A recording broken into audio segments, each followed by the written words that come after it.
Ya, shalom Bapak Ibu yang terkasih. Kita berjumpa kembali di Mezbah Syukur pagi hari ini. Kita percaya bahwa Tuhanlah yang senantiasa memberikan anugerah dan kasih karunia kepada kita sehingga kita boleh bangun pagi hari dengan tubuh yang sehat, tidak kurang suatu apapun. Iya, baik, kita akan sama-sama membaca firman Tuhan. Dan pagi ini firman Tuhan terambil dari Galatia pasal yang kelima ayat 24 sampai dengan ayat yang ke-26. Galatia 5 ayat 24 sampai ayat yang ke-26. Firman Tuhan berkata demikian, barang siapa menjadi milik Kristus Yesus, ia telah menyalibkan daging dengan segala hawa nafsu dan keinginannya. Jikalau kita hidup oleh Roh, baiklah hidup kita juga dipimpin oleh Roh. Dan janganlah kita gila hormat, janganlah kita saling menantang dan saling mendengki. Bapak Ibu yang terkasih, firman Tuhan mengingatkan kepada kita pagi hari ini, barang siapa menjadi milik Kristus Yesus, ia telah menyalibkan daging dengan segala hawa nafsu dan keinginannya. Ketika orang pertama kali berjumpa dengan Tuhan Yesus secara pribadi, maka yang harus terjadi adalah dia harus meninggalkan manusia lamanya dengan segala hawa nafsu dan segala keinginannya yang menyesatkan. Dan pada waktu itulah dia harus menyerahkan dirinya kepada Tuhan menjadi manusia yang baru. Makanya ayat ini tegas berkata, barang siapa menjadi milik Kristus, ia telah menyalibkan daging dengan segala hawa nafsu dan keinginannya. Tidak semua orang Kristen itu menjadi milik Kristus, ya. Sebaliknya, orang Kristen yang menjadi milik Kristus itu yang seperti apa? Yang sudah menyalibkan daging dan segala hawa nafsunya. Karena itu dikatakan barang siapa menjadi milik Kristus, ya. Ingat kata milik Kristus. Sekali lagi, hidup kita ini adalah milik Kristus, bukan milik kita lagi.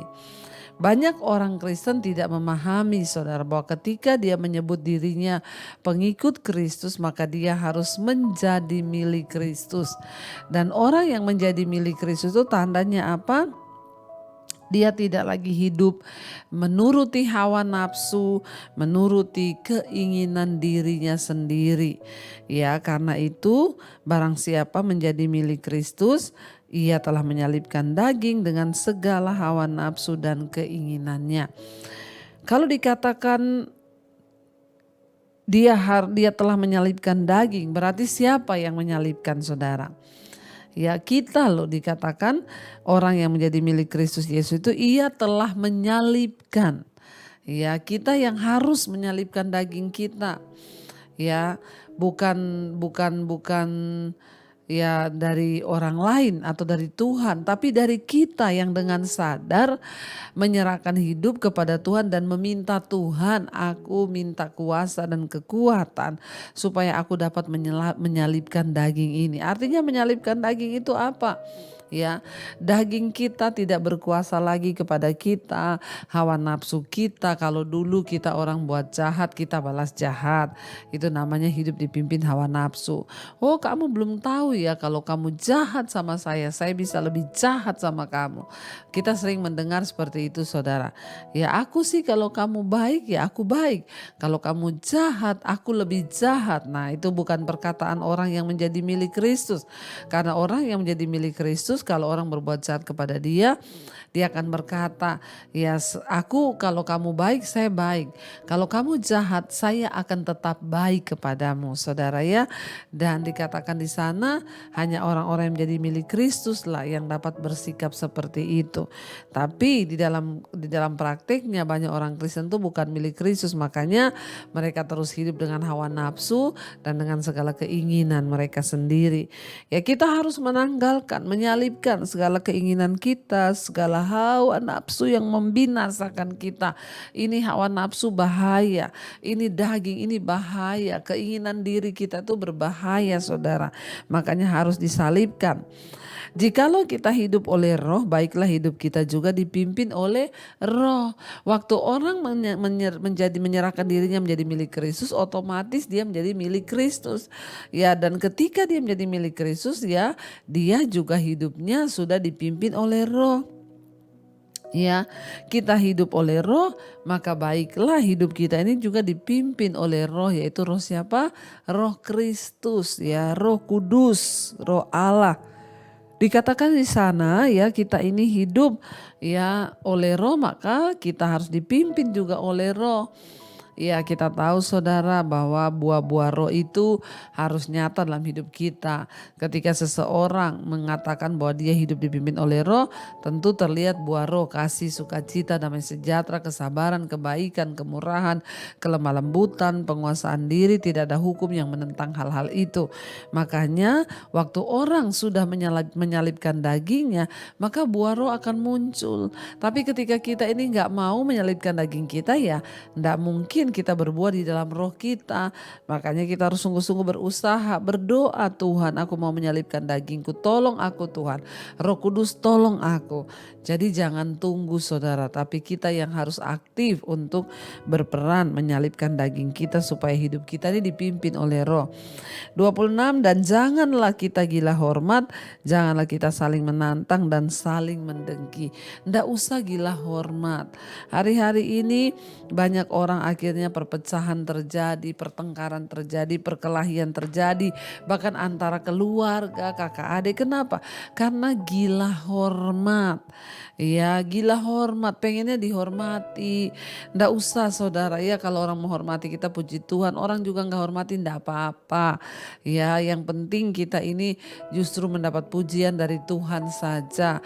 Tuhan berkata, barang siapa menghormati aku, dia kuhormati. Ya, bahkan ada ayat yang berkata bahwa Tuhan itu akan menghormati kita. Ya, barang siapa menghormati aku, dia akan kuhormati, kata Tuhan.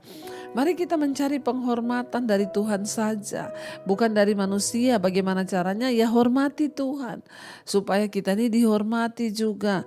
Ya, hari-hari ini jangan gila hormat, ya. Jangan gila hormat, kata firman Tuhan, tapi biarlah kita mau sungguh-sungguh menyerahkan hidup kita kepada Tuhan. Supaya apa saudara? Supaya hidup ini semakin hari semakin dibaharui, hidup kita semakin hari semakin diperbaiki, ya, kita mengalami buah roh dan kita sungguh-sungguh menjadi milik Kristus seutuhnya. Menjadi milik Kristus itu bukan karena kita yang GR, oh aku ini sudah menjadi milik Kristus. Satu saat kita semua akan berdiri di hadapan tahta pengadilan Kristus. Disitulah kita baru tahu, Tuhan akan berterus terang dan berkata siapa yang menjadi milik kepunyaan Tuhan dan siapa yang bukan. Sekalipun Kristen, tidak semua orang adalah milik Kristus. Tetapi para mereka yang menyerahkan hidup mereka menjadi milik Kristus wajib menyalibkan hawa nafsu dan segala keinginan diri kita.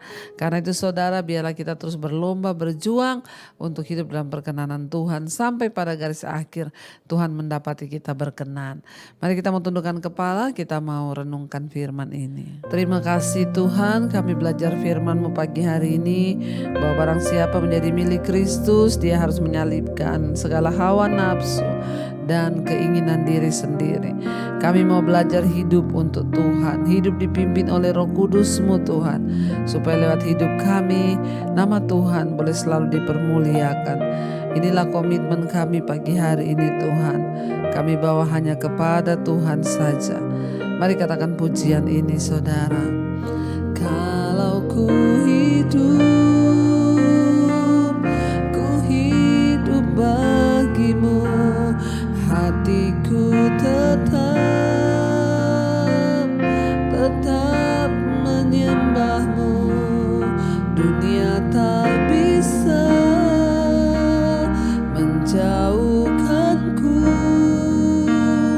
dari kasih-Mu. Katakan saudara, selama ku hidup, kami mau hidup bagi-Mu Tuhan, bagi-Mu. Hartaku tetap memandang-Mu. Dunia tak bisa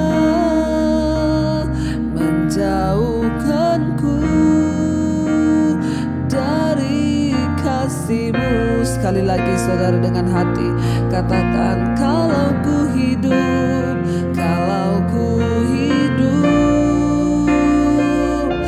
hidup bagimu, hatiku tetap menyembahmu.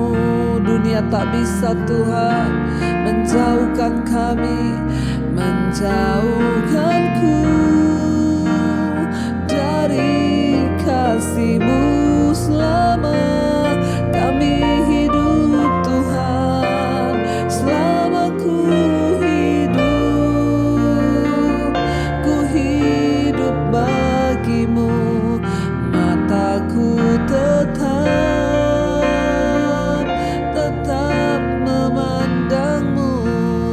Dunia tak bisa menjauhkanku dari kasih-Mu.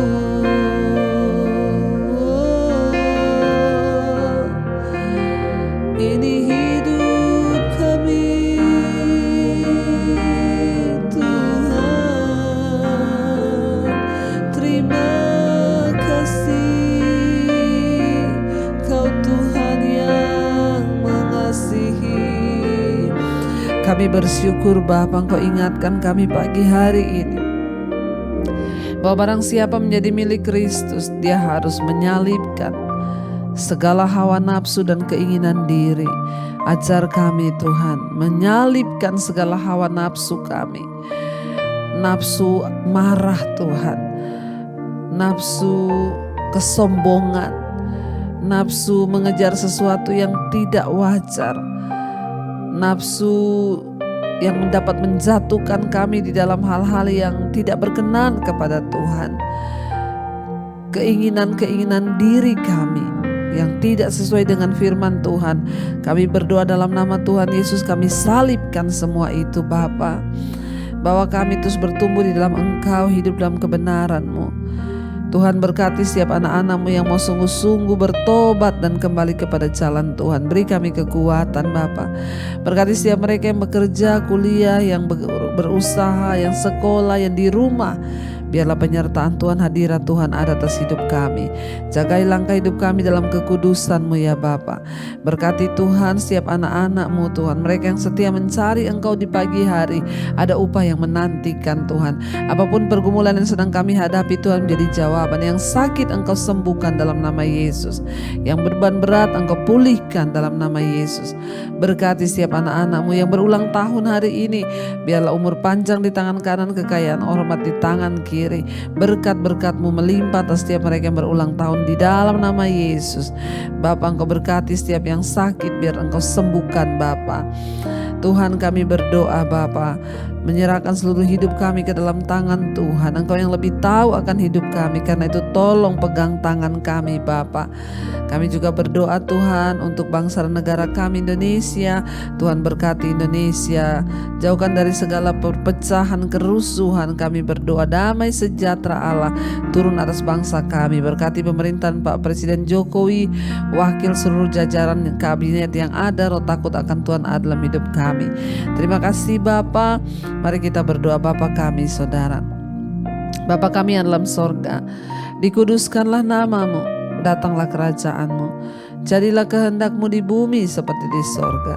Berikanlah kami pada hari ini makanan kami yang secukupnya, dan ampuni kami akan kesalahan kami seperti kami juga mengampuni orang yang bersalah kepada kami. Dan janganlah membawa kami dalam pencobaan, tapi lepaskanlah kami daripada yang jahat, karena Engkau yang punya kerajaan dan kuasa dan kemuliaan sampai selama-lamanya. Buka hati dan tangan-Mu saudara, terimalah kiranya berkat, rahmat, anugerah dari Allah Bapa, cinta kasih Tuhan Yesus Kristus, penyertaan Allah Roh Kudus turun atas hidup kita mulai pagi ini bahkan sampai kali yang kedua. Tuhan Yesus datang menjemput kita, nama kita tercatat dalam kitab kehidupan. Dalam nama Tuhan Yesus yang diberkati Tuhan, katakan bersama amin, amin, amin. Tuhan Yesus memberkati. Shalom dan Immanuel saudara.